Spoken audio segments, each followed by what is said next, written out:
ہجری سال کا آخری مہینہ ذی الحجہ آنے والا ہے۔ اس کے ابتدائی 10 دن سال کے سب سے بہترین اور افضل ترین ایام ہیں۔ قرآن مجید میں 30ویں پارے کے اندر سورۃ الفجر میں اللہ تعالی نے قسم کھائی ہے والفجر ولیال عشر، قسم ہے فجر کی، قسم ہے 10 راتوں کی۔ چونکہ اسلامی تاریخ کا آغاز رات سے ہوتا ہے، شام سے ہوتا ہے، مغرب سے ہوتا ہے، اس لیے یہاں پہ جو لیال راتوں کا ذکر کیا گیا اس سے مراد دن ہے۔ پوری امت کے اہل علم کا اتفاق ہے سال کی سب سے بہترین راتیں، افضل ترین راتیں رمضان المبارک کے آخری عشرے کی 10 راتیں ہیں، اور سال کے سب سے افضل ترین دن وہ ذی الحجہ کے ابتدائی 10 دن ہیں جن کی اللہ نے قسم کھائی ہے۔ امام الانبیاء صلی اللہ علیہ وسلم نے فرمایا، حضرت عبداللہ ابن عباس رضی اللہ تعالیٰ عنہما کی روایت ہے کہ ان دنوں میں جو اعمال، جو نیکیاں کوئی انسان کرتا ہے سال بھر کے باقی ایام میں کی جانے والی نیکیاں ان 10 دنوں میں کی جانے والی نیکیوں کے برابر نہیں ہو سکتی۔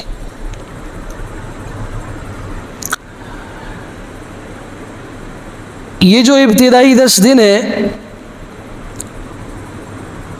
ان میں ہم نے کیا کرنا ہے؟ پہلی بات تو یہ ہے کہ یہ سال کے سب سے افضل ترین 10 دن ہیں۔ دوسری بات یہ کہ ان میں جو اعمال صالحہ اور نیک اعمال کیے جاتے ہیں سال بھر میں کوئی نیکی اور عمل صالح اس کے برابر نہیں ہو سکتا۔ جیسے لیلۃ القدر کا قیام، سال بھر کی آپ 359 راتوں کو قیام کریں، ایک لیلۃ القدر کی جو رات کا قیام ہے اس کے برابر نہیں ہو سکتی۔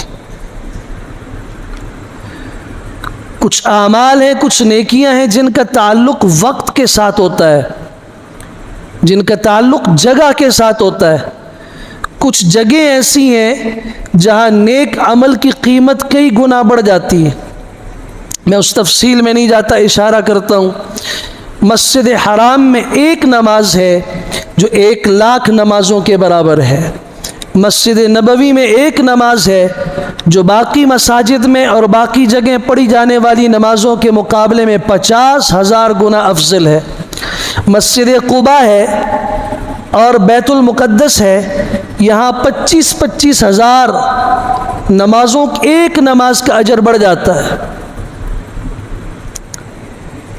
جگہ کی وجہ سے ابھی آپ مسجد میں تشریف لائے، آپ کے علم میں ہے کہ مسجد کے اندر جماعت کے ساتھ جو نماز پڑھی جائے 27 گنا وہ اجر زیادہ رکھتی ہے، اور اگر وہ جامع مسجد ہو تو 500 گنا اس کا اجر بڑھ جاتا ہے۔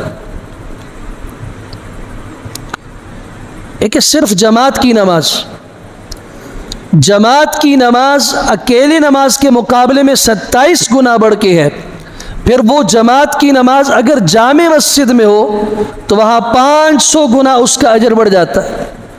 جگہ کی وجہ سے، مکان کی وجہ سے نیک عمل کی قوت میں، اس کے اجر میں، اس کے ثواب میں اضافہ ہوتا ہے۔ پھر بعض اوقات ایسے ہیں جن اوقات میں کیا جانے والا عمل باقی اوقات میں کیے جانے والے عمل سے کئی گنا بڑھ کے ہوتا ہے۔ وقت پہ جو نماز پڑھی جائے اور ایک نماز جو وہی نماز ہو اتنی ہی رکعتیں ہوں، اس سے زیادہ لمبی قرات ہو، زیادہ لمبا رکوع اور سجدہ ہو، لیکن وقت پہ نہ ہو، قضا ہو، کبھی بھی وہ وقت کے اوپر پڑھی جانے والی ادا شدہ نماز کے برابر نہیں ہے۔ ان 10 دنوں میں جو نیکیاں کی جاتی ہیں سال بھر میں کوئی نیکی اس کے برابر نہیں۔ صحابہ کرام نے عرض کیا رسول اللہ ولل جہاد فی سبیل اللہ، اللہ کے راستے میں جہاد کا بہت بڑا اجر ہے، اس جہاد کے نتیجے میں شہید ہونے والا شخص، اس کے جسم سے نکلنے والا خون زمین پہ بعد میں پڑتا ہے، اس کی مغفرت کا فیصلہ پہلے ہو جاتا ہے۔ جنتیوں کو جنت میں جانے کے بعد اللہ کا دیدار نصیب ہوگا، لیکن شہید کو آخری سانس کے نکلنے اور روح کے قبض کیے جانے سے پہلے ہی روئے زمین پہ اللہ کا دیدار ہو جاتا ہے۔ اتنا بڑا اجر۔ صحابہ نے پوچھا کیا مجاہد کا اجر بھی ان 10 دنوں میں جو نیکی کرے اس کے برابر نہیں؟ فرمایا ولل جہاد فی سبیل اللہ۔